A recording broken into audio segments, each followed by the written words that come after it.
Hi, my name is Dr Erwin Kwun. I'm a GP trainee in Wales. Today I'd like to share with you my experience of GP training. Before I do that, let me give you some background information. I grew up in Mauritius and then came to the UK to start studying medicine and completed my medical degree in Manchester. Following that, I worked in Yorkshire for 2 years as part of the foundation program. And then after that, I came down to Wales to start GP training. GP training is a 3-year program. Typically, most people will spend 18 months in community and 18 months in hospital. ST2, so I've done nearly 2 years of GP training. My first placement was care of the elderly, where I work with hospital doctors, and it was really good to hone my clinical medicine skills and to look after patients who were dying as well, to get good skills about palliative treatment and DNACP, or how to actually speak with families and to set care in place before the patient left hospital. So it was good to see the side of secondary care, how things are done then. And then after that, I did a post in obs and gynae. Obs and gynae was a very valuable post because as a medical student, I did not have much exposure of obs and gynae. So it felt like I was thrown in the deep end, having to manage patients with PV bleeding, pelvic pain, miscarriages, ectopic pregnancy, and also having to go into theatre and helping with delivery with C-sections. So it was a lot of things going on in obs and gynae, and it was quite an intense job, but I learned a lot from my placement in obs and gynae. And then after obs and gynae, I had 6 months in GP surgery, where it was really good to see the difference from going back into GP surgery from hospital, because in GP surgery the work is much more different. It's a different pace, and in GP surgery I'll have my morning surgery, and then during the midday I will have home visits where I'll go and see patients at their home, and then going back to the surgery for the afternoon surgery. Typically I'll see about 16 to 18 patients a day, and then usually on Tuesday morning we have our VTS teaching, where all of the GP registrars from the same cohort meet, and then we discuss about things that's been going on throughout the week, and then what we're learning, things that's been difficult.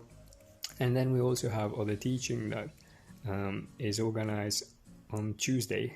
So we get to know the other people in the same year, and then help each other for revision and helping each other for things that we may not know about.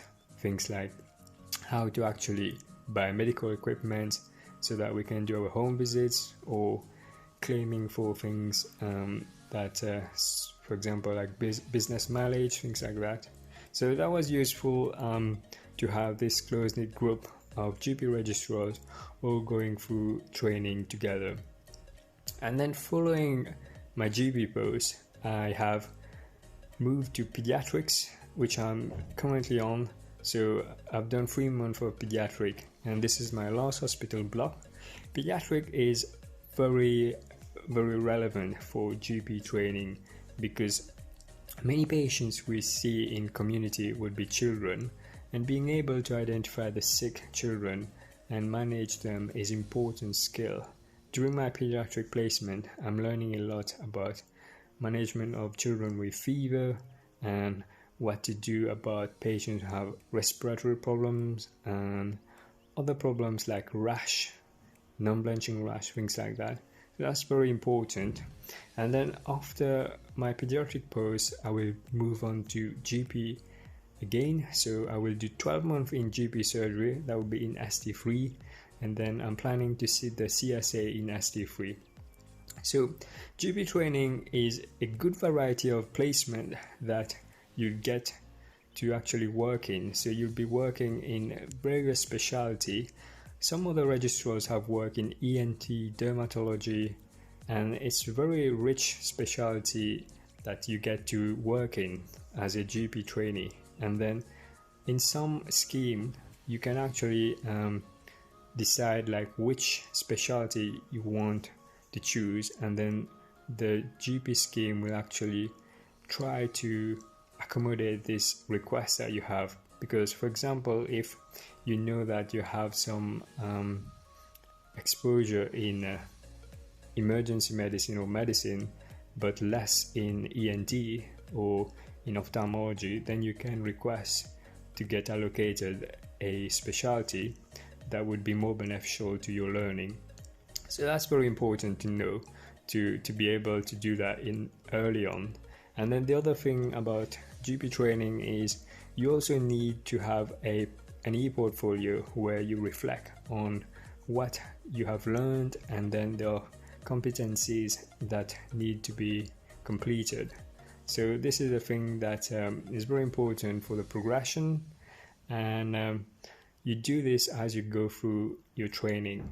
So I hope you find this video useful. Let me know if you have any questions about GP training.